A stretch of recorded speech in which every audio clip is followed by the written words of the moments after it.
Hey everybody, William here, and Chad. and Sarah? Sarah. Why do you seem confused? Because you usually go to me second. I know. I don't know why I didn't this time. You know what? I'm like, we gotta Rewind. Dave, edit. Yeah. No, Dave, you leave this in.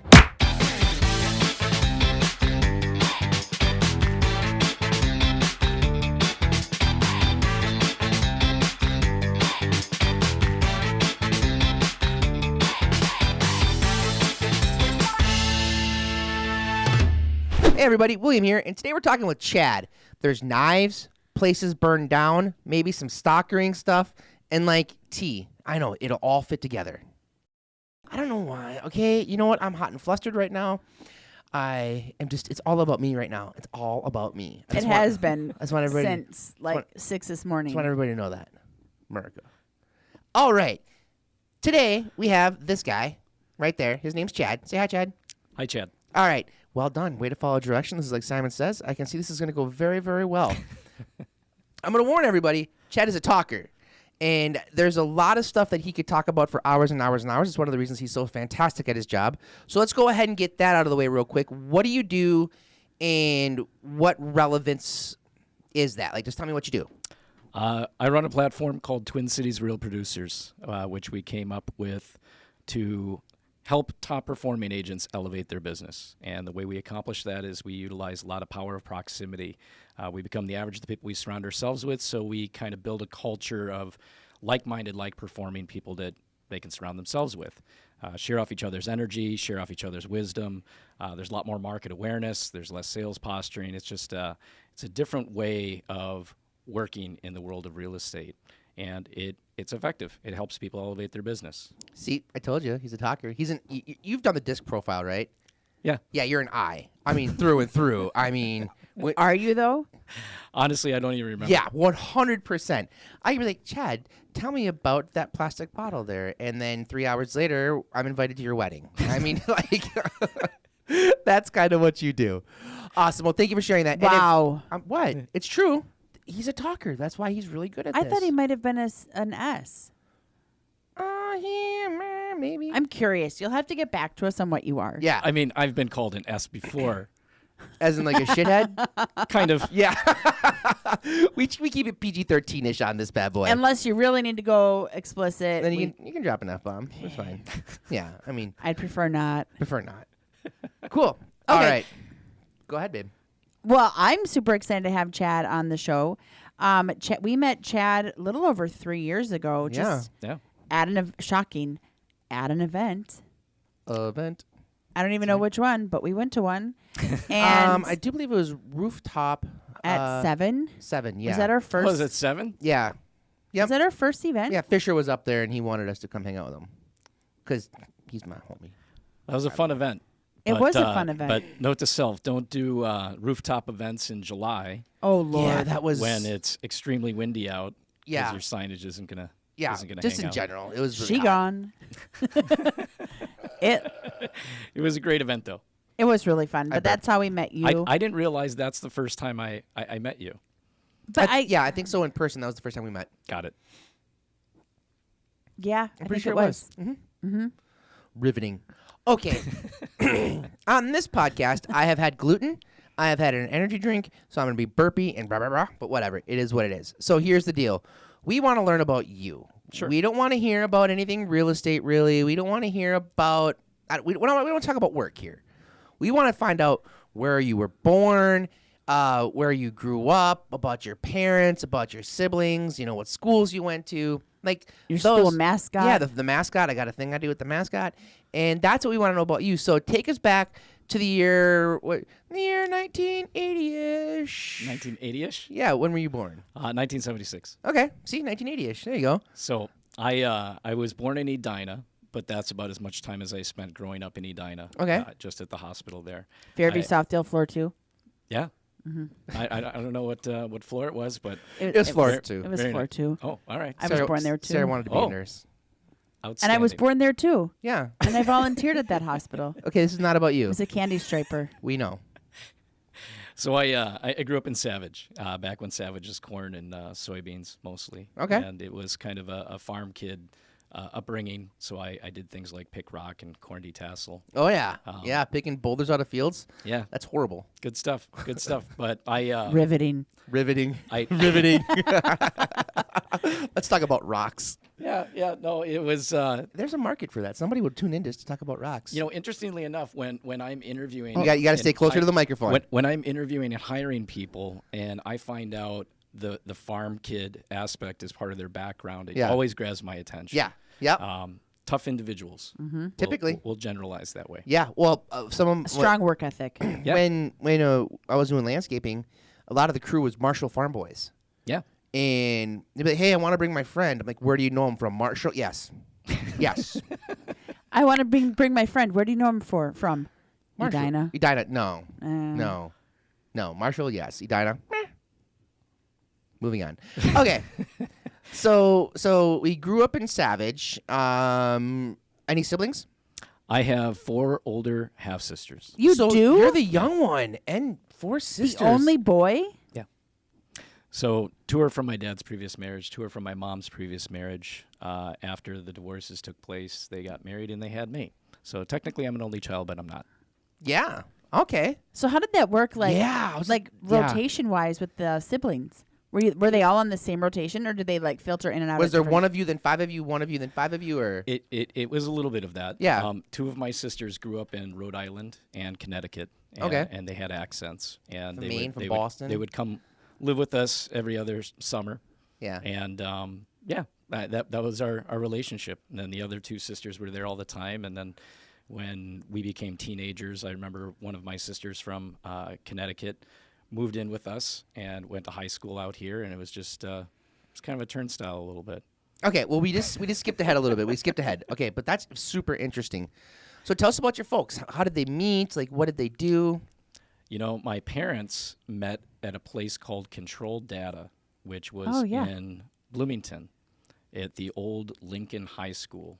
My father's from Webster, South Dakota, which is on the east side. There are basically 2 families from Lesnar. It's our family and Lesnar's, as in Brock Lesnar. Oh, okay. Yep. Brock's in my age group. And then my mom, I believe, grew up in the Bloomington, Ridgefield area. Okay. So they've got a lot of roots out there. So they met at work.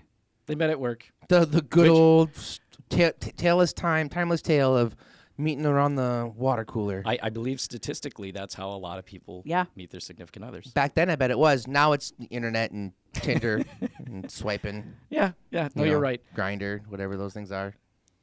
That's a one. It's real. It's It real. is. Don't make it weird. That's my job. You made it weird. Thank you. All right. So your parents met. They got married, Yeah. and then little Chad came. 1976. 1976. All right. And did you guys live? Did they live in Edina, or were you just born in Edina? I was just born in Edina. Like- Okay, but you lived in Savage. in the very Yeah. beginning when he said he was born I know. there, Well, he said and that was about the extent of the time he spent. Remember, like, we could just play back the tape. Dave, these are really good bloopers down the road for when Will is an asshole. Oh man, that's gonna be a great blooper reel. I'm hilarious. I'm on fire. I'm feeling good now that I've ate, and Jordan kicked my butt this morning, but that's a different story. Cool. So they met at work, and so you come along in 1976. Like, what's one of your first memories? Oh gosh. All right, I'm gonna throw this out there. I haven't shared this in a while. Oh, I love it. Sarah, we're getting I'm- exclusive. Sometimes when people ask the question, what's something about you that's different that not a lot of people know? I've been shot, burned, and run over by a car. What? All by the time I was, 12? Tell me more. Tell you more? Which piece? So, Well, what happened first? Getting run over by a car. Get out of Okay, here. are we talking like your toe, like? No. Like you're lucky to be here. Like if I pause and think about it, Yeah? I remember seeing the underbelly of the car. Yeah. We just went explicit. That was pretty quiet. But So are you serious? Yeah. My mom hates this story, and I don't blame her. Rightfully so. Because was she driving? So we were living on a block. I hope We're not. living on a block out in the middle of nowhere, so there's no traffic and things like that. Yeah. So when kids played back then, it was go outside and play.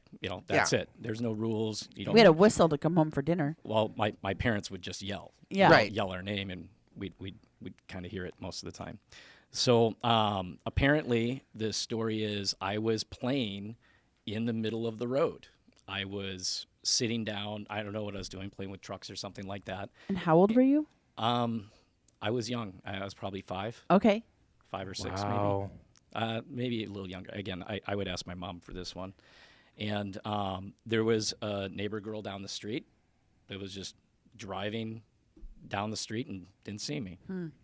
And I don't know how I didn't hit my head, go to the hospital. I don't remember going to the hospital. You didn't go to or the any of that. hospital? Nope. I just remember being on my back, seeing this car go over, and then the car slams on the brakes, and then my mother comes running out of the house, and that's about it. That's all I remember. How do you like that? Sorry you weren't ready for that one. I mean, child of the 70s. I love it how it's yeah, we didn't go to the hospital. Yeah, I don't. Well, you must have. I mean, first of all, thank whoever that you were small enough that maybe you just laid down Yeah. instinctively or something. No, I remember it. I definitely remember it. And no broken bones. I've never broken a bone. Me neither. Yeah. Challenge accepted. Yeah. I was just going to say that's not a challenge. Okay. So I got burned. It actually wasn't fire. Someone was boiling soup on the stove, and Rude. this one I think I was this might have been first. I think I was 3 or 4. I've seen pictures where I'm covered in scabs and stuff from basically my lips, all across my chest, and I just reached up, grabbed that thing, and pulled it right down on me.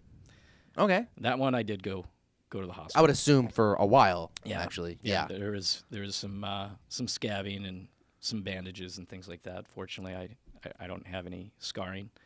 And then Shot. shot.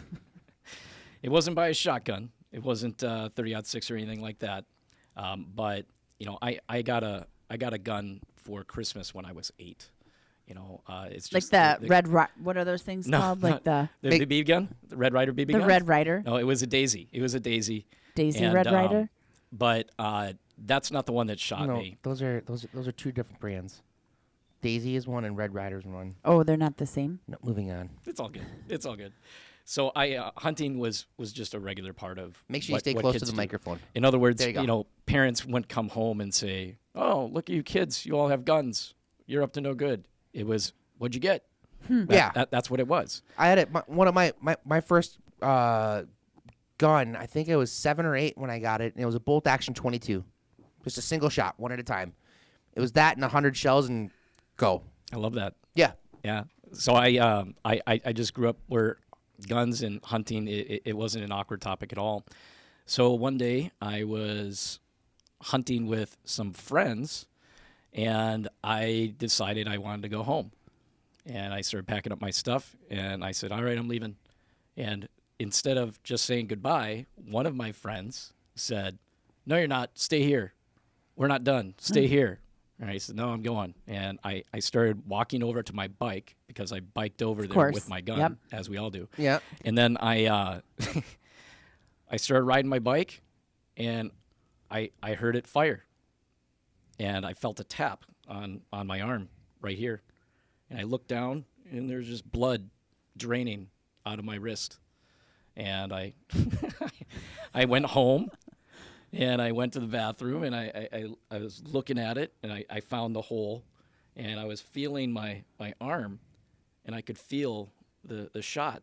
It was down here. Oh my word. And I was probably 11 or 12, something like that. I remember my buddy was standing next to me, freaking out. And Stay close to you the know, microphone. my parents weren't home. Nobody's around. Right. Nobody's calling doctors. We're just like, What caliber was this? what's that? What caliber gun? It wasn't caliber. It was basically BB? like a pellet gun. Oh, okay. So I've been shot by a pellet gun too, but continue. So it was a lead shot, and it was in there, and I basically just pushed it all the way up to where it went, and I just squeezed my wrist as hard as I could, and it came out. And then about 2 hours later, my dad came home from work, wasn't in a great mood. You know, he's been bricklaying all day Yeah. since like Yeah. 4:30 or 5. And I said, you know, my friend shot me. That's why there's blood all over the place. And he just looked at me. He goes, well, we should probably go to the doctor. And he took me to the ER. And I remember sitting in that waiting room for like an hour and a half. We never actually saw a doctor because people kept having heart attacks and other things that we considered to be more serious than what I was dealing with. So it's like, well, yeah, they can go in line. They can go in line. So we just eventually left. And that was it. That's interesting that you've been shot by a So 22. burned. Wait, let's just review. Run over by a car. Run Yeah. over by a car, burned, Boom. and shot. Get out the Burned and shot. Yeah. Those are really great things to share for like 2 truths and a lie. Like I've they're been all real. shot, I've been burned, And I've been to Jamaica. and I've been to Jamaica. Jamaica. This, yeah. Not that you can see it. Maybe you can. Right, there's a scab. There's a right Yeah. here. Yeah, I got it. Yeah. 22 caliber pellet gun. I was also on my bike. I was also leaving a friend's house. And This is weird. this is down in Tennessee, and it was my own gun. I was letting him borrow it, and then as I was leaving, he shot me in the back of the leg. We didn't ever tell anybody, like never, because I didn't want them to take our guns away. Right. And don't take my guns.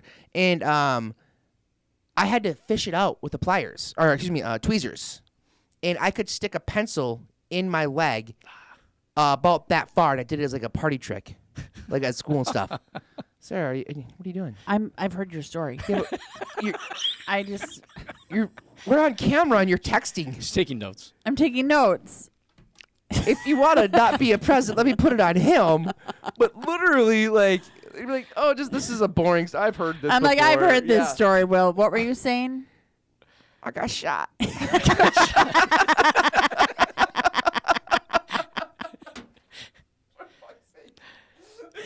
This is good. We have not been drinking.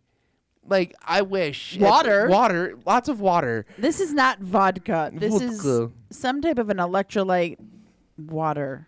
Outstanding. Outstanding. There's gotta be Okay, some so numbers Chad, Wow, I have we've gotten nowhere, and it's been 17 minutes. we And we've have. got, but I mean, we don't even. shot, burned, Okay, But- podcast and run over. over. We've gone places. You know, when kids would play back then, I don't see kids do a lot of this stuff these days. We used to have ladyfinger fights. Do you know what those are? Like the dessert? Nope.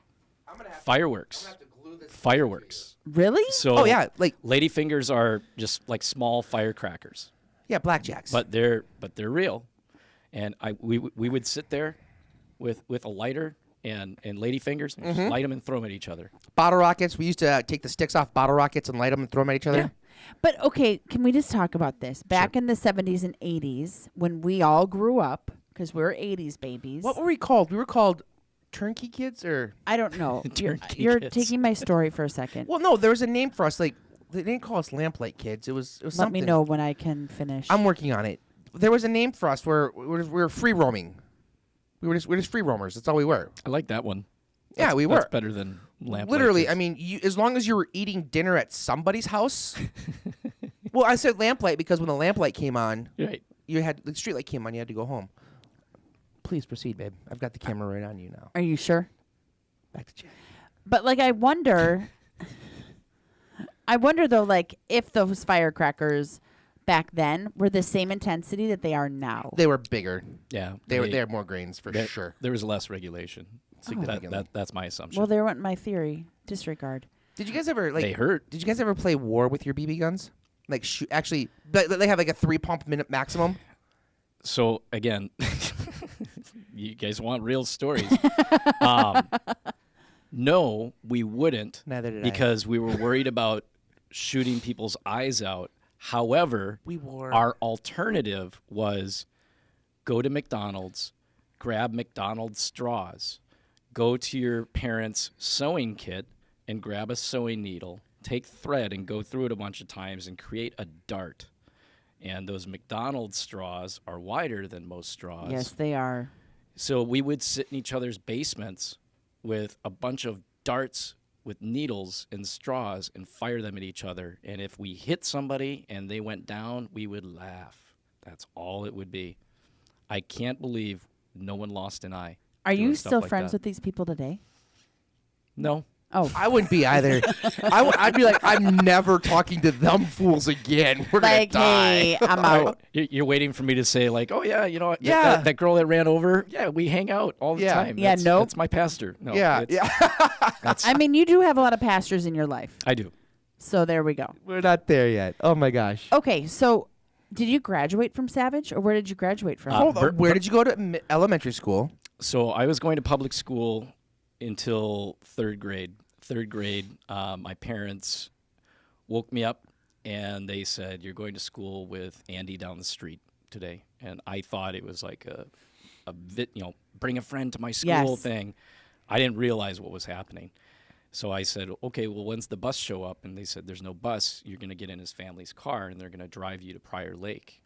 And they did do that, and they pulled up to a church with a couple of gutted out trailer homes with chalkboards at the front and said, "This is where you're going to school." And Tell me more. there were 8 other kids in my grade, and the only reason why I didn't freak out is because I remember walking to the classroom for the first time and there were grapes on the wall with our names on them. Of course. And I recognized one of the names as, I went to T-ball with this guy. So I had a friend, and that was good enough for me. There were 8 other kids in my grade, and I went there until 8th grade. And then I was taken out of that, and I was put back into the public school system, and I went to Burnsville. That wasn't awkward. Why did they make that? Do you know why they made that decision? My parents? It's a good question, right? It's like, was I a bad child? Did I have bad grades? What was happening? I don't know. I'm sure I was angry about it in the beginning, but, interestingly enough, some of my best friends are part of those 8. I'm in touch more with those people in my life now than I am the 600 plus people I graduated Yeah, with. I mean that just makes sense. I mean, it was a much more intimate situation. Yeah. Like, I mean, it's you and your 8 homies. And Like, did they all that's it. transition to Burnsville or other schools? No, they scattered. So Okay. I was living in Savage, so that's why I ended up going to Burnsville. Yep. But the T-ball guy was going to Burnsville. Okay. But everybody else was Prior Lake, Shakopee, and stuff like that. Wow. So did you have a mascot for those years? The elementary school in years. the trailer school. Yeah, get this. We had just enough players Get to this. have a basketball team. So Co-ed? no. Oh. So if we were at a basketball game, nobody's taking any breaks. We're all playing, and Yeah. if one person doesn't show up, we have to forfeit. Or if somebody falls out. Right. Okay. It's just like, and Yeah, if you foul out, I guess that ends the game, huh? Yeah, thanks for playing. I think they were called the Lancers, Fighting Lancers. something like that. And then Burnsville was the Burnsville Braves. Fighting. And Oh, I'm not going to say that, actually. no, it's okay. Ironically, my senior year, they Now they're the switched- Blaze. They switched to the Blaze. Burnsville Blaze. Yeah, the Fighting Correct. Blaze, yeah. And Well, I'll say for old time, the Fighting Braves. I mean, we've changed it now. Now we're the Fighting Blaze. no, both of them are great. And the Blaze, what was ironic about that is my senior year, that school was set on fire. Shut Yeah. up. So Sarah, if you're going to yawn, you got to Yeah. let me know. I got to change it. Yeah. Your high school? yeah, Burnsville High School. Did you do that? No. If you did, would you tell me off camera? No.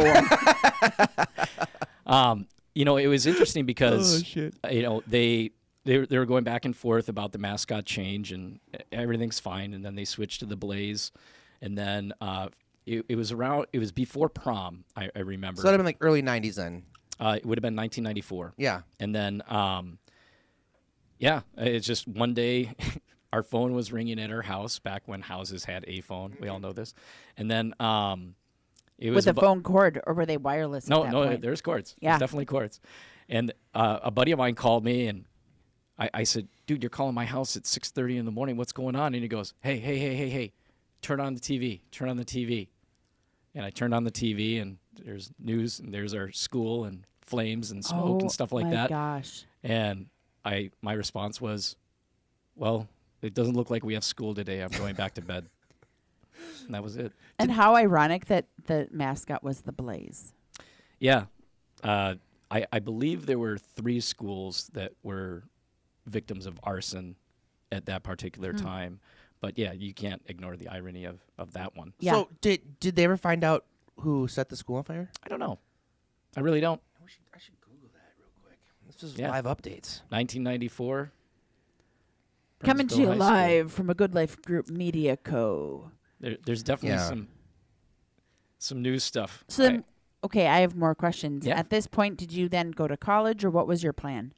My plan, well, first of all, I Hold on. In high school, did you play any sports? Were you a nerd? Were you a jock? Were you a band geek? Like, which one were you? I floated around all over the place. Shocker. I was not connected shock to me a at all. specific team. He's an eye. I played soccer. 100%. I played soccer for 8 years. I didn't play in high school. Okay.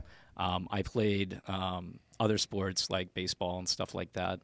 But when I got into high school, I mean, I was coming from a school that had a basketball team. That was basically it. I mean, Yeah. sports was kind of foreign to me. So I didn't think I should even try, for baseball. This is a different level. Right. So when I started going to high school, I didn't do anything like that, but a lot of my friends were, I had a lot of buddies that were captains of, soccer teams, football teams, wrestling teams, dance line, which is kind of random. But so I feel Not like for you, it's not. Well, that's right in line with the rest of the story so far. Yeah. We're on par. I'm just waiting for the time you told me you went down to NASA. I like different types of people. I Yes. don't like putting myself in a box and saying, "Oh, well, this is the only way I'm going to act and the only people I'm going to hang out with." Yeah, I for think sure. people are interesting. So, just kind of floating around and participating in the stuff that's fun. That's kind of it. All right, now, babe, go ahead. I just want to know where you. I could have guessed that, to be quite honest. Is that where you picked up your affinity for bicycling? No. Okay, so that's No, still to not at come. all. Okay, cool. Yeah, not at all. All right, now What you got? What'd you do after high school? I went to school for music management and psychology. Music management. Yeah. Can you say that again? Music management. No, not you. You. Music management. Music management. But that is what? Were you in band? How did you get into music management? Did you, like, I run love DMC or something? music. So back when I was in like 9th grade, I started playing guitar, and I started being drawn to people that were really good at playing different instruments. Huh. And I love watching just regular people grab an instrument and just blow your mind. Just jamming out. Yeah, it's just That's awesome. it's always people you least suspect, and I Like you, I didn't know you had that. I knew you liked music, but I didn't know you had an affinity for this much for it. Yeah. Did you play? Okay, you played the guitar. So Guitar. yeah, I played drums a little bit. Okay. I'll never say that I'm great at it. See, I have a we buddy almost that's didn't great get at this. it. Good job, babe. Guitar was what I started with, and I was playing that for a long time. Electric or like? Both electric Okay. and acoustic. Oh, I was gonna peg you for an acoustic, like around the bonfire. You were that guy. No, Oh, okay. I read that wrong. I don't sing songs. I Okay. don't do karaoke. Sing us a song, Mr. Piano Man. Well, and part of Yet. it comes down to I'm Yet. not comfortable playing an instrument if there's somebody in the room that I know for a fact is significantly better than me. I feel like it's offensive for me to try. Interesting. That's a Yeah. very, I- very I- limiting belief you I- have.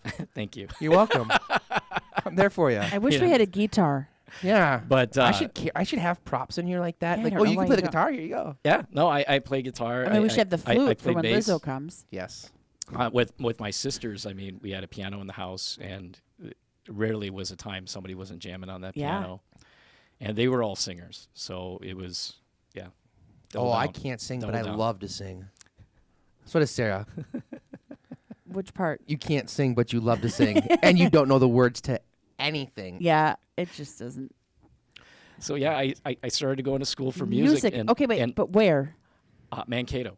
Okay. Oh, the And- Fighting Mavericks. Well, what's interesting about that is I I had no plans of going to school because I didn't know what I wanted to do. Did you run somebody over?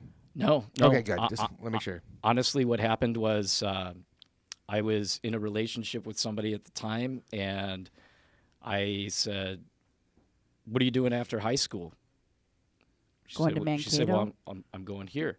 And then she said, "Well, what are you doing?" And I said, "Well, I was thinking about going to Mankato too."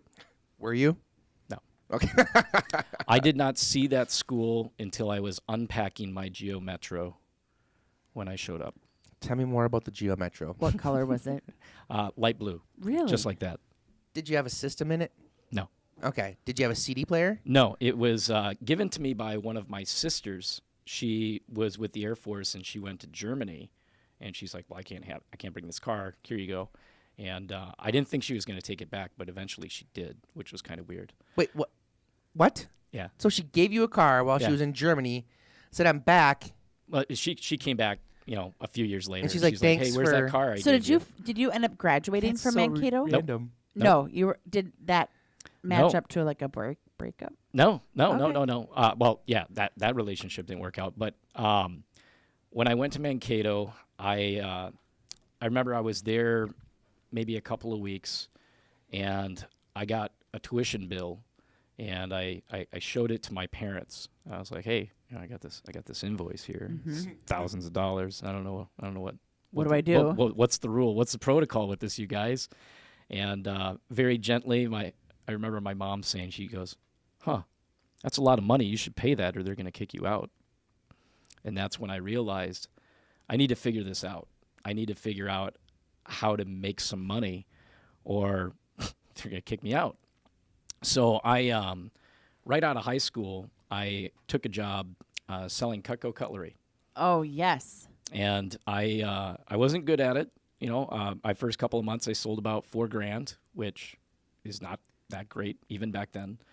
And once I found out I needed to earn some money, I started looking for jobs. But all the college students had snatched up all the jobs. So I was like, well, gosh, now I gotta go back to the Twin Cities all the time if I want to earn some money. But I was taking 19 credits. Holy crap. And Wowzers. I couldn't work during the week. So ironically, I found out that there was a 19-year-old that had sold $50,000 worth of Cutco in the same period of time I sold 4. He was from Dodge Center, Minnesota. So there was no excuse. And he was going to Mankato State. So I tracked him down, and I knocked on his door. Of course you did. Of course you did. And I said, This "Adam," is so you. I said, "You don't know me. You don't owe me anything, but will you please teach me something?" And he took me in. Adam had this. You got to be close to the lane. Adam had this really long ponytail. He wore these black cowboy boots all the time. He wore the same outfit on all of his appointments. I think that's an Einstein thing. Yeah. I don't have to waste time thinking about Yep. my outfit. Steve Jobs, a bunch of people, yep. And he just, he was very good at focusing on sales activity and just dominant.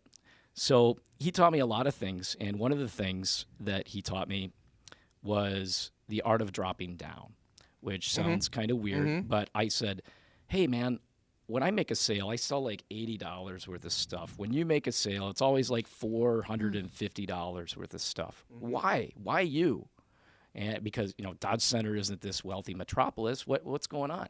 And he said, "I think it's, I spend so much time talking about the biggest package that by the time their shoulders drop and they become comfortable with the value proposition that's going on, we're looking at something that's about half price." Ah. And I said, "Well, if that's true and there was something bigger, you would sell $800 all the time." And he laughed a little bit, and he's like, "Yeah, maybe." Well, I went to the college computer lab, and I took out my prospectus, and I tore out all these pages of stuff. What's a prospectus? Prospectus, it's just a little flip book of products. Okay. I thought I knew what it was. I just wanted to make sure. And I went to a Xerox machine, and I made a copy of something that I called the complete set. That was it. It was $1,369. And I decided. And was it like we love Cutco. Yeah. So that's what it was? Like Yeah. For $1,400, it was It was got everything. I remember exactly what was in it. I'm not going to rattle it off. Yeah, you should. No, Come on, Chad. Yes, do it. It was a Homemaker Plus 8. It was a Super Shears. It was a deluxe carving set, and kitchen tools.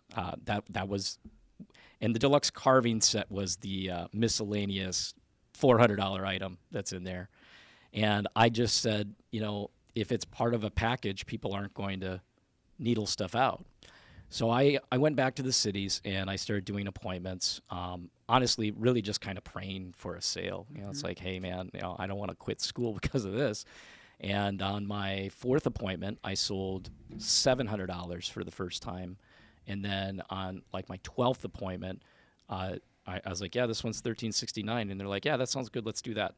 And I remember just kind of pausing, thinking, don't ask them if they're sure. Write it up, get out. But it was Thank you, bye. it was kind of the beginning of my my career with people, interacting with people for a living. And I cool story. I didn't know it at the time because it wasn't my dream to sell Cutco. It wasn't my dream to be in sales or any of that. I want to be managing bands, you guys. Let's go to some concerts. And I was doing that stuff. And then one day I was at my college computer lab, and something called Napster came out. Oh, yes. And I just kept doing the math. And I was just like, wait a minute. So there's no more money in music? Music's free? Well, oh wow! What am I? You really had that foresight? Yeah. It was like it's like, well, I'm going to school for something. I want to do something with this, but I don't want to have that just be my hobby. I need to make some money doing it. Right. So I panicked, and so kind of back up a little bit. When I was with Cutco and I was going to school, I was doing pretty well. That fall, I ended up selling about it was like 20 grand. That spring, I ended up selling another 30 or 40 grand. Wow. I placed number 2 nationally. I lost number 1 by $87, which... To who? Gentleman by the name of Chris Mumiak. I knew you would know. You're just that type of guy. He lives in Toronto. And I was going to say Washington. He owns some Little Caesars restaurants. And I remember I lost by $87, and I did not buy anything from myself. I can't say that about all of my competitors. So call it what it is. But Chad, you won in my book. Yeah, you're number one big guy. Honestly, it doesn't matter a whole lot, but it doesn't matter. But he knew the name of the person, where they live, and the amount, and what he does now. This is a quote from Rounders, right? So the movie Rounders, poker movie. He talks about Doyle Brunson, and he says, "I can hardly remember how I built my bankroll, but I can remember with impeccable accuracy the times I lost it." And I think that's true with everybody. So that was great quote. That was 1995. It is it's a great movie. So I did pretty well with that, and then in the summers, rather than just selling Cutco in I can't remember what year it was. I think it was, actually I do. It was 1996. I went to Sioux Falls, South Dakota, and I opened an office. I love Sioux Falls. I thought that I was... A Cutco office? Yeah, a Cutco office. That's a thing? Yeah. I thought I was going to be leaving school and doing that because I was making good money. And about a month of living in Sioux Falls, I concluded I did not want to live in Sioux Falls. I needed to get out. I understand. Younger person looking for stuff to do. And it's like, wait a minute, your town stops here. What's beyond that? It's like, it was just, it's land. There's land. I've been staring at the edge of the water. Exactly. I can remember. So at the end of that summer, I moved back to the Twin Cities, and I felt like I had failed and I had let some people down. So I did not ask my parents if I could move back in with them. Instead, I asked my best friend's parents if I could move in with them. Yep. And much to my surprise, they said, sure. And what was interesting about that is my friend's dad, have you ever heard of the book Rich Dad, Poor Dad? Yeah. That's the situation I was in. My parents never sat us down and went through financial education. Most parents don't. And I never held that against them. But when I was in this guy's house, well, he was CEO of a company called Ellerby Beckett. And he was not an off-putting executive. He was just a very jolly. He helped build the church that we got married in. Just all these positive, giving things. Giving back. Yeah, I remember having conversations with him, just being a sarcastic kid. It's like, hey, man, why don't you guys have cable? We have cable at our house. You guys got no MTV. You got like 4 channels. And rather than arguing with me, he would just go, Chad, do you know my children? Yeah. What kind of grades do they get? Well, Brad's one of the smartest people I know. And he goes, are we still having this conversation? I'm just like, suck it, Trebek. Yeah. It was just. So how long did you live there? Not very long.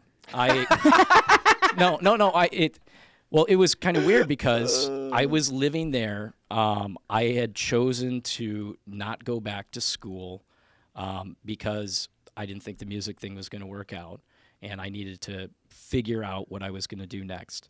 So I was there that fall, and then I decided in the winter I was going to move to Rochester, Minnesota, and try again. The metropolis of Rochester. When you say try again, are you saying school or Cutco? Cutco.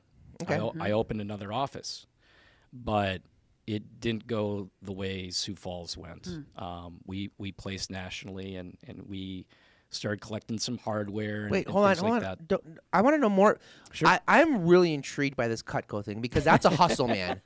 That's a grind. You believe in the product. I actually believe significantly in the product. If I were to buy a knife set right now, I do not need anyone to call me for this, but it would be a Cutco. Because you Cutco people are relentless. Like Jeff Teresi, I get a text message every month. Jeff is so good. I know Jeff very well. Yeah. He's persistent. He's been doing this for a long time. Yeah. So I want to know more about this. Like this is super. I know his name. Yeah, it works. We have his name on one of our thingies. He knows what he's doing. Yes, he does. And interestingly enough, this is 100% relevant to what I do now. Yeah. Oh, absolutely, it is. 100%. Yeah. So we.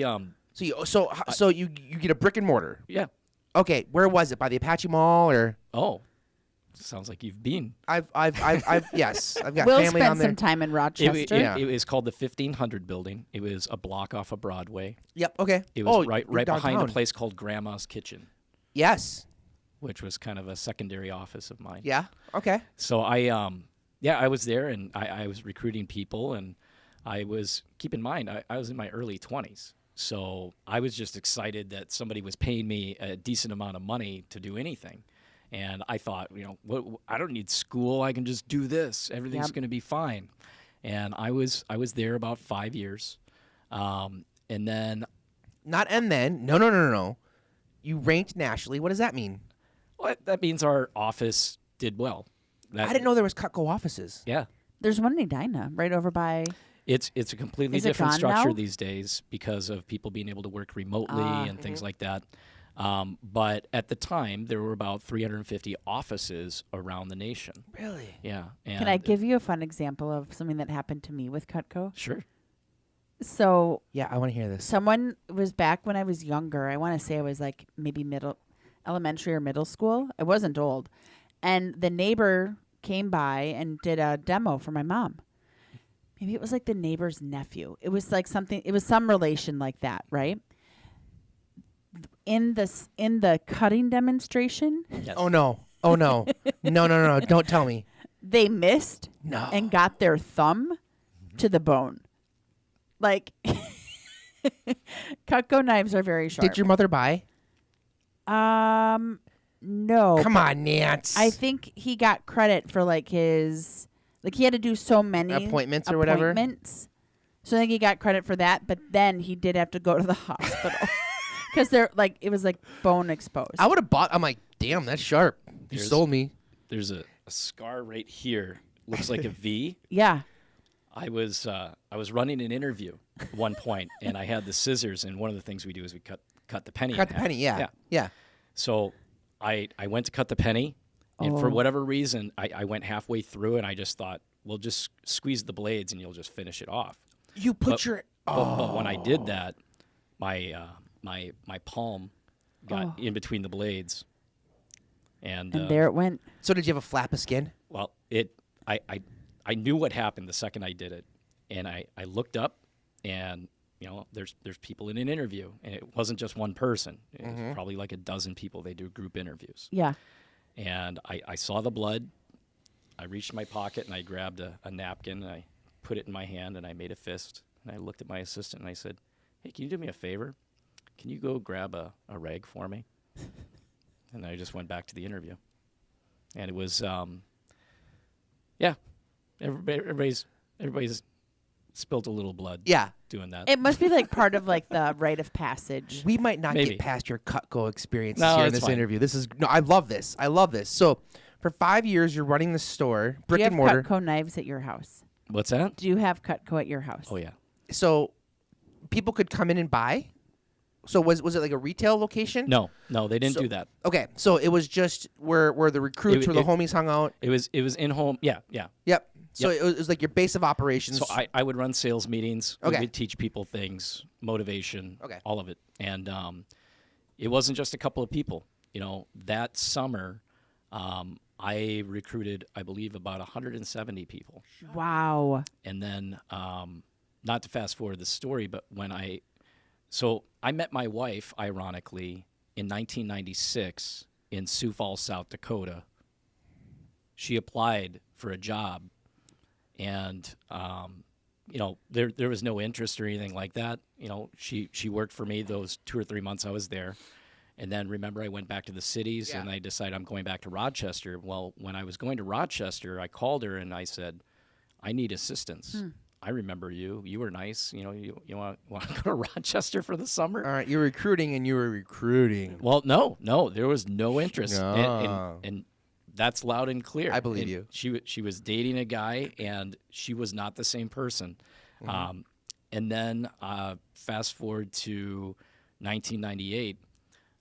Good year. She hates this story. She was engaged, and Oh. she had been an This assistant. guy. She had worked, and we got along, and I knew she was supposed to get married, but I didn't remember getting an invite. So I picked up the phone and I called her house in Laverne, Minnesota, Oh yeah. and her sister answered, and I said, "Hey, just need to know where and when is this wedding?" And she started laughing. I said, "What's so funny?" She said, "Oh, that wedding's been off for a long time." I said, "Oh, well, that sucks. Where's she now?" She's like, "Well, she's going to school in Mankato. She's going to Bethany." And I said, "Okay, well, maybe I'll call her if I'm in the area, and we'll just hang out, say hi." So I ended up going to Mankato, and I called her to hang out, and it wasn't a date. It was just, let's You were catch just up. hanging out. But that person that opened that door was not the same person that worked with me before. There was a different level of maturity, let's call it. And, she actually just told this story last night to somebody that I said it sounds like a stalker situation the way people tell it. Yeah.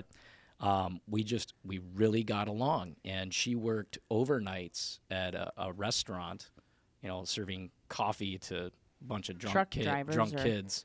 All truck drivers too, but you're drunk, yeah. yeah, but it's party school and stuff like that. So she was doing that, and she was working at a hotel. So what I would do is I was running a business in Rochester. I would run interviews, I would run training, and then somewhere around 9 or 10 p.m., I would get in my car and I would drive to Mankato, and I would drink tea at that restaurant just so I could chat with her as she's wandering around and working. You were smitten. Yeah, you fell hard, huh? And I would sleep in my car more Oh, often, yeah. more often than I like to admit. Oh yeah. And that's kind of how it started. That's how we met. So we've been married 21 years. That's awesome. That's a great story. Isn't that a great story, babe? That is a great story. You love good marriage. I love a good romantic comedy movie. Yeah, that's so a good one. Of course, I want to know like how do people meet? It was the summer of '95. Ooh, I love He was sharp with knives. She was quick with the coffee. Perfect. I mean, you're not wrong. But it was tea. So when did you sleep? When I could, honestly. This is the thing that love does to you. And when you're young, yeah.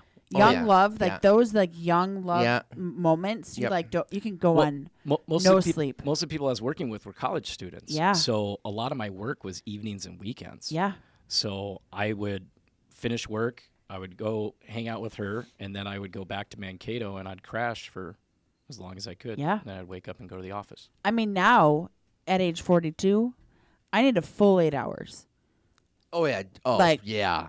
And I need to eat.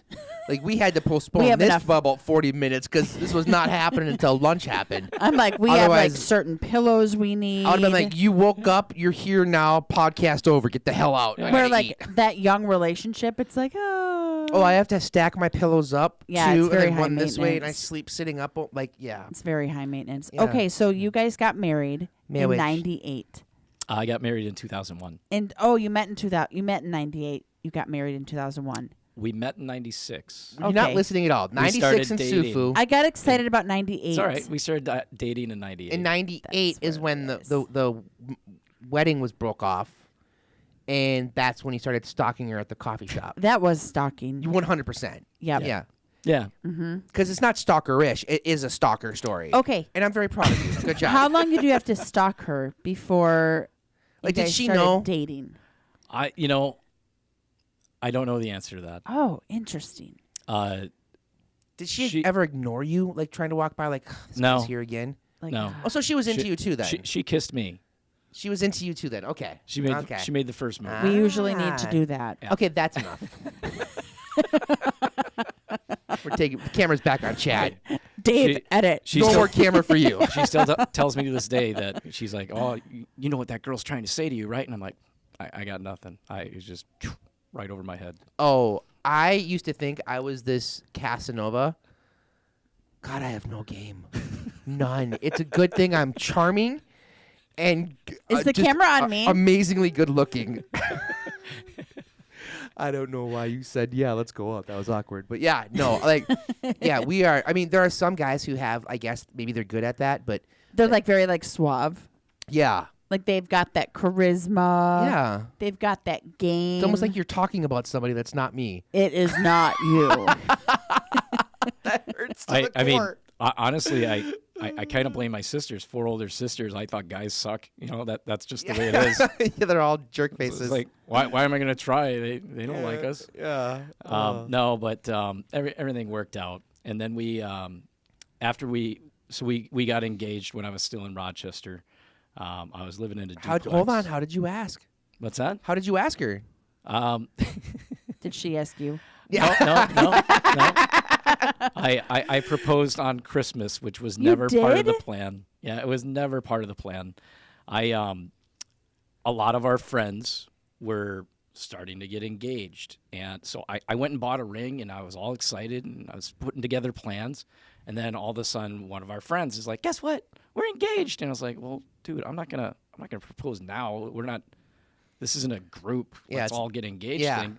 So I was like, "Well, I'm just gonna hide this for a little while." A couple months go by, another person, "We're engaged," and I'm like, Uh-oh. "All right, we're just gonna keep this thing in the dark for a little bit." And my wife always says, "I'm glad you proposed when you did, because I was seriously thinking about calling this thing off because you weren't proposing." And I was just like, "What's going on? You know, what's going on with us? It's taking so long." So, I know nothing about that. Nothing.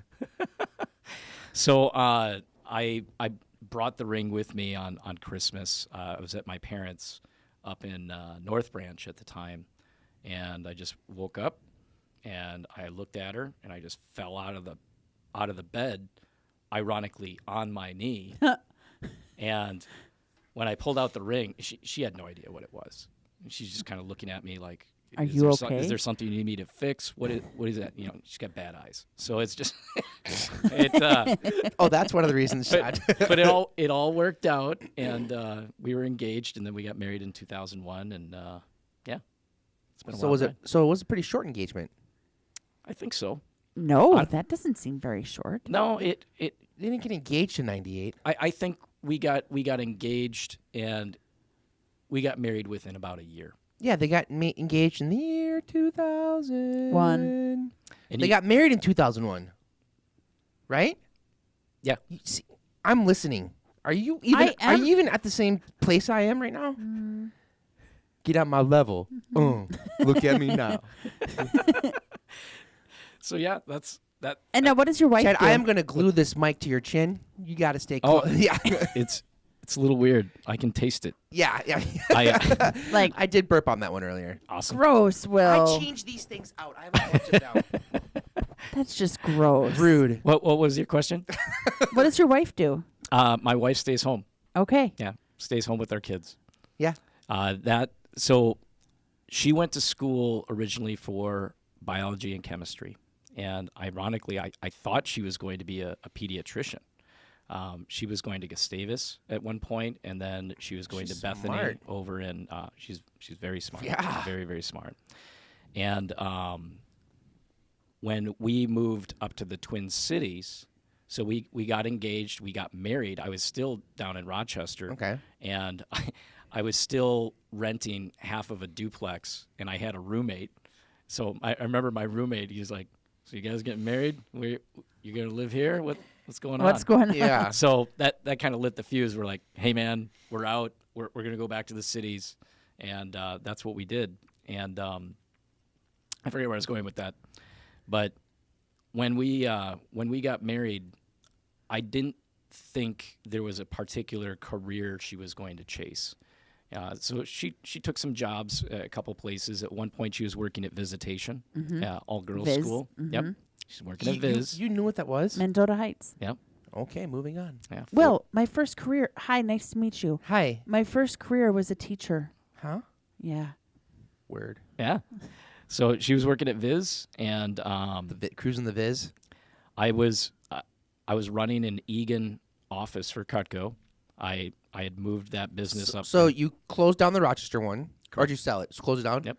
And then moved it up to Egan, or did you take over one or establish a new there one? there was one in South St. Paul, and let's just say it wasn't doing as well as it probably should have. Okay. So I replaced somebody, and in our first 3 months, we had done triple what they had done the prior year. Wow. Interesting what leadership and skills will bring to the table.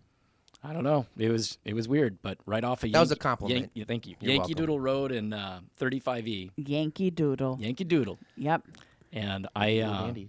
I hired over 400 people those first 3 months. Well, I have a question. So I used to work at True Green Lawn Care, and that's a they burn and churn through people there. Like they'll hire 100 by the end of the year. There's 15 left, and they might bring back 1 or 2 for the following year. Sure. I was there for 7 seasons, so I literally You made the cut. yeah. I don't know. I'm good at this. Made the cut. Oh, that was a pun. Was that a pun because of Cutco? I like that. No, but it works on many levels. Good Cutco job. and grass. Oh, cutting the grass. we didn't mow. Rude. Hello, I worked in lawn care. All right. So there it was a very burn and churn mentality because it's not an easy gig, and I'm assuming maybe it's the same thing. Like you hire people with the best intent, but you know it's a numbers game. Yeah, and that's something that was responsible for me wanting to leave that business. Yeah. Is I You're a relationship guy. well, yeah, and the analogy was I can't retain anybody. I feel like Yeah. I'm building sandcastles on the shore and yeah. expected to be excited about, oh, look, it's gone. Yeah. Nothing ever stayed built.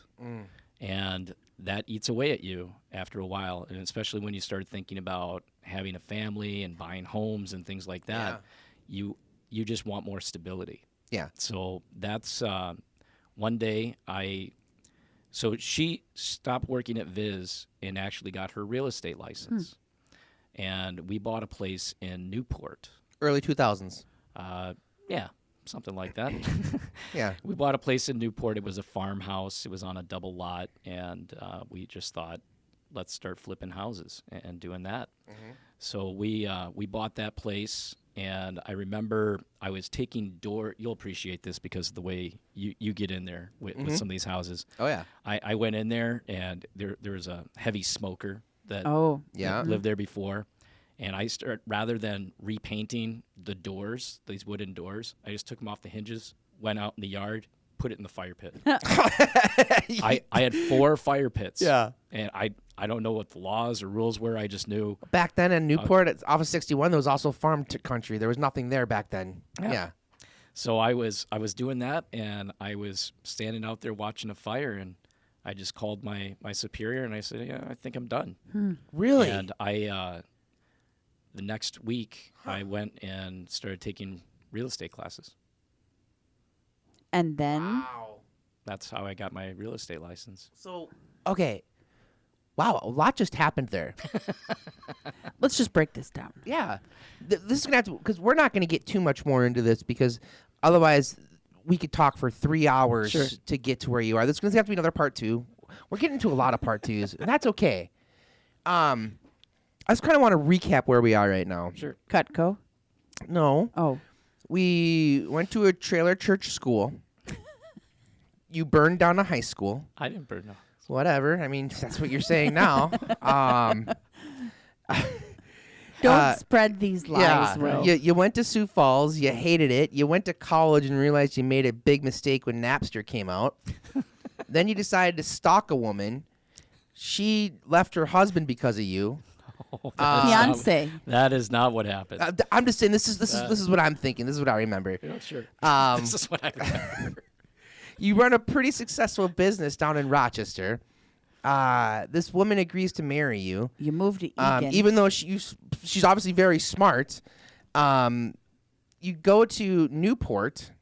No, You buy a flip in Newport. You're burning some shit because you burned high schools. Now you're burning doors. Oh my gosh.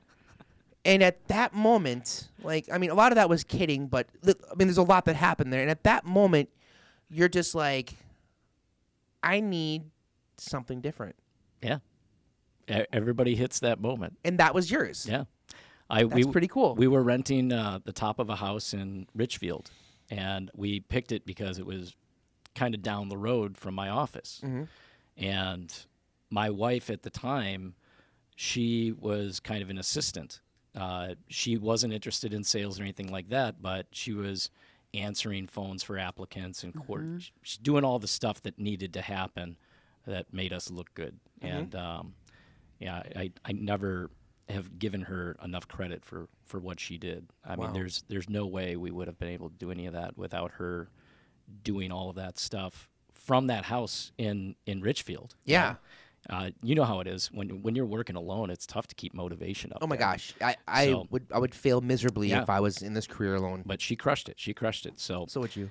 we I think you will. I knew I didn't want to rent anymore, so we could only afford a house like the stuff we found in Newport. But she had gotten into real estate, so I was like, oh, I've heard of people. I mean, they invest, they flip. That was. I mean, honestly, you were probably sub $100,000 back then in that location. Yeah, it was what did we do? I bought it for $180. Okay. And I think we ended up selling it for like $234. Okay. So it's still correctly. $180,000, Yeah. but it's a double lot. Okay. All right. Cool. So we bought that, and I decided to get into real estate, and I thought everything was just going to come naturally. Everything was going to be easy. And this must have been like 2005. Yeah, I don't know. I try not to think about it. Shit was going crazy then, kind of like it is now, but in a different way. So the do-it-yourselfer in me kicked in, and my wife goes to Switzerland to see a friend of hers for 2 weeks. I call a buddy of mine, and I say, grab a sledgehammer and get over here. We're going to remodel this kitchen and this bathroom before she gets back. Oh, boy. Joke's on you. Yeah, we got the breaking part done. The fixing. It took me months. It took me months to get that stuff, and but that's how I learned what I want to do and not want to do. Mm-hmm.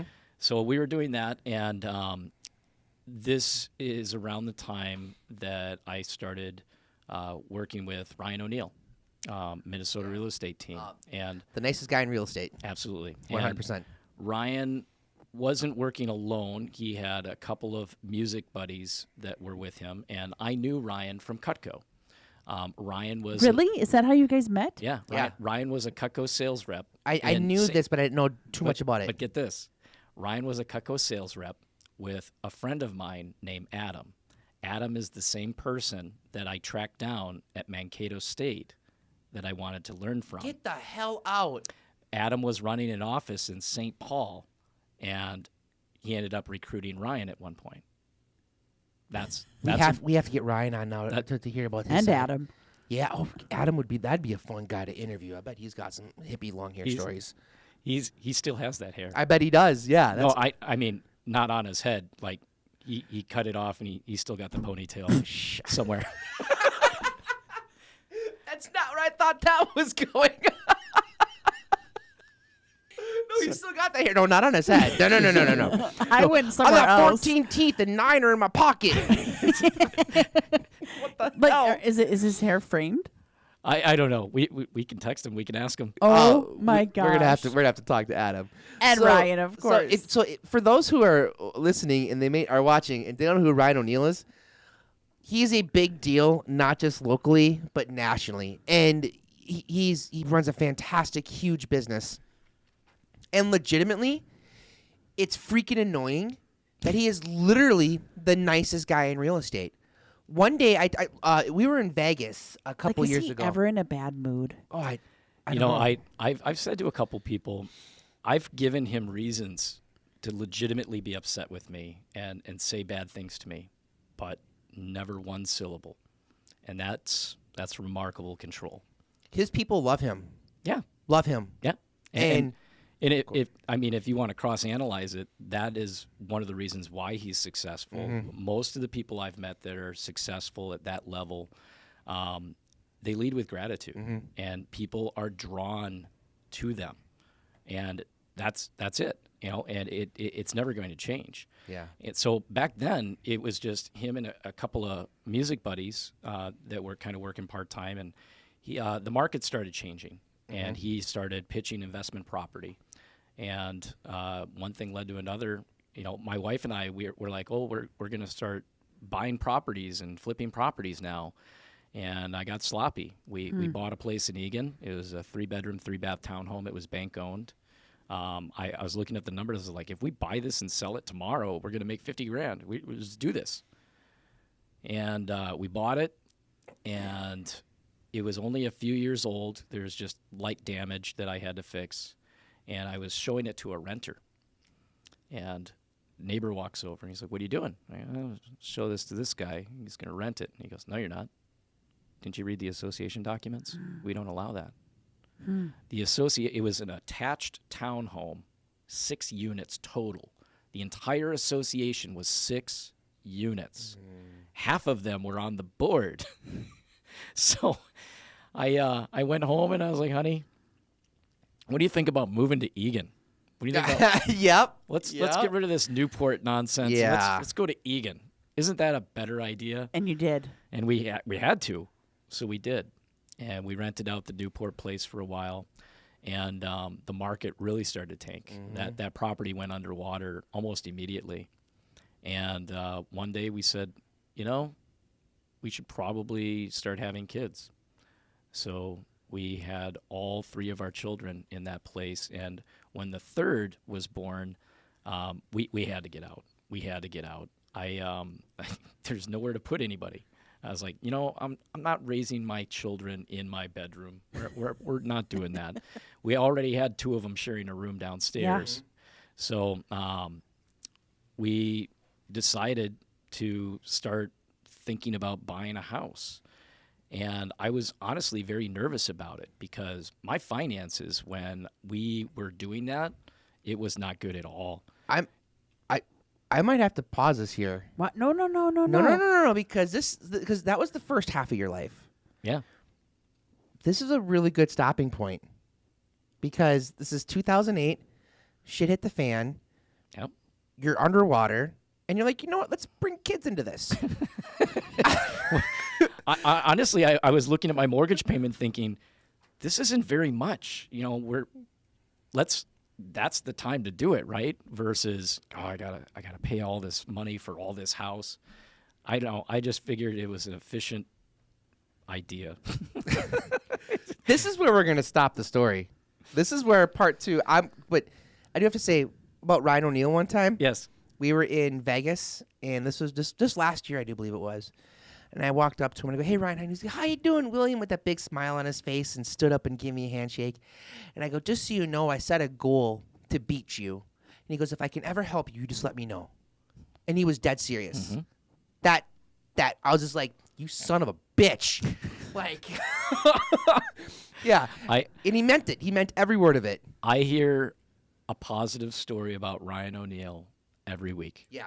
Every week, unsolicited in a lot of cases. If somebody's flipping through the publication or they're looking at stuff we have on social media and they see them, just boom, there it is. Yeah. And it's motivating for me because working with them, watching how he carries himself and how he operates, sets the tone for decisions I was going to make moving forward. See, there's a lot more. And There's no way we can cover the rest of the story. And at the right time, I was frustrated because I wasn't good at selling real estate. And it's you're in the same room with somebody. It's like, well, why is it they can do it and I can't? We're using the same guitar, right? Going back to the music analogy, and it was just frustrating. But different than a lot of people I've met in real estate, Ryan would take any idea he had and give it. He would like, here, do this. I remember going to a Perkins, and he was meeting with a client. And was it on 50th in France? No. And Or not 50th and 100, I mean? Yeah, rip, right? Yeah. So it's gone. Yeah. But I just remember the etiquette of how he didn't look like he was selling anything. He was just like, hey, we look at that place. What do you think? Hey, let me show you what those numbers are. What do you think of that? And it was just, I was blown away by it. And I was trying to figure out ways to catch up and maybe even blow past that. And it was just one experiment and failure after another. I didn't realize there are no shortcuts. So that's kind of the way it was. But we always say when you skip steps, you miss steps. Yeah, 100%, 100%. So that's how I got into real estate. And I'll never tell people I was great at real estate because I don't think I was. I know that my assumptions were sphere of influence, rich dad, poor dad, right? I thought, well, gosh, I'm going to get some automatic business out of this, right? Isn't that what's supposed to happen? Nope. Yeah, absolutely. You get a real estate license, and I'm going to totally trust you no matter what, even though I was there when you burnt down the school. I'll tell you a fun story about this, that guy. So he knew I got my real estate license. I used to live in his house, and we went to the same church. And for every Sunday, he would say, how's real estate going? Oh, hey, stay at it. You'll get it. You got this. You got this. Always words of encouragement. And then one day the conversation changed. Hey, did you hear the good news? What good news? Bought a house. You bought a house? I didn't know you were looking for a house. Well, we weren't looking for a house. It was just we were driving around this area after church one time. There was probably an open house. And there's this house. And my wife's like, oh, let's look at it. Let's look We're at just it. gonna look. Just going to look. Just check it out. Yeah. Just make sure it's okay for whoever's going to buy it. And and I said, in my head, I'm thinking, this guy's wildly successful. Probably knows 1,000 realtors that he owes favors to. No, I he did not. I shouldn't be offended that he didn't call me or give me a shot. Did he buy from them? So I said, so out of curiosity, who did you work with? I wonder if I know him. And he goes, well, that's the thing. There's this sign in the ground, and there's a number, and we called the number, and the guy was nice enough to come over and show it to us. And I was like, well, yeah, I'm sure he was nice enough to do that. And then I started thinking, all right, Chad, forget about that. They live in a house. Somebody's got to sell that thing. Yeah. And it's on an acreage. Oh yeah. And it's nice. And I said, so what's going on with that? And he's like, well, that guy on the side said he'd be willing to help us with that. I said, all right. And I remember my quote earlier? You remember the times with impeccable accuracy, the times you lost it?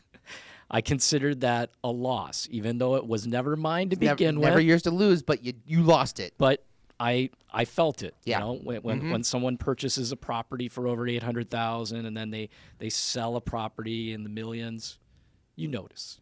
You notice. So I had to figure out how to work in real estate without depending on prior relationships, stuff like that.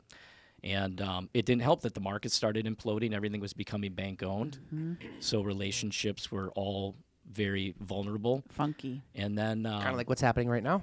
yeah, Relationships are vulnerable. and Ryan shifted gears started teaching people how to buy investment property. And Genius. everything shifted that direction, and everything statistically started just jumping. I remember I was just looking at emails from 2005 the other day, and I remember in my email signature it said, over 200 sales last year. We're over 200 sales this year so far. Things like that. I was kind of a team player, right? Like, we did this, we did Absolutely. that. Yeah, for sure. Knowing that, that's not my numbers, but we're happy about it, right? So everything worked out. But one day I left real estate, kind of by accident. All right, hold on. Stop. We're done. We have to be done. We by have the way, because you got to go. I do. How much do you have? Do you have 3 more minutes? Yes. Okay. Top 5 restaurants. We finished the episode with I know, just put you on the spot with your top 5 favorite restaurants, and they can be anywhere. They can be for any reason. We had one person who says it's because he used to go to Olive Garden with his mother, and it was a nostalgia thing. So it's not because it was the greatest food in the world. Top 5 restaurants. Yeah. So we'll start with number 5. It's a bar. It's a place called the Slippery Noodle. It's in Indianapolis. I did not expect the word noodle to come out after that. There are 2 What were blues. you expecting? Nipple. Oh, It's a shot. There are 2 blues bands that play simultaneously, and I just love live music. That's awesome. So Slippery Noodle, Indianapolis. All right. Number treat. 4. I really like Hazelwood. If we're talking about local Yeah? restaurants, Yeah? I think their food is amazing. That's the one in St. Louis Park, right? Off they- Excelsior? They've got a few of them now. Yeah. We like the one off Excelsior. Yep. Same owner as Tavern 4 and 5, I believe. Another one. Hold wait, on, hold on. Hazelwood. Do you like their brunch or their lunch dinner better? I haven't had their brunch. Oh, their brunch is real good. I can tell you exactly what I order. Number 3. It doesn't come up very often, but I really like Granite City. Really? Yeah. You just mentioned brunch, and I was like, they got a pretty good brunch. Hard pass.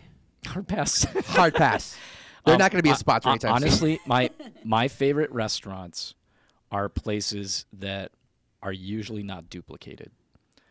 One of my favorite restaurants, I don't even know the name of it. I was in Italy, and the bus we were on was breaking down, and the bus driver said, we have to pull over to this town.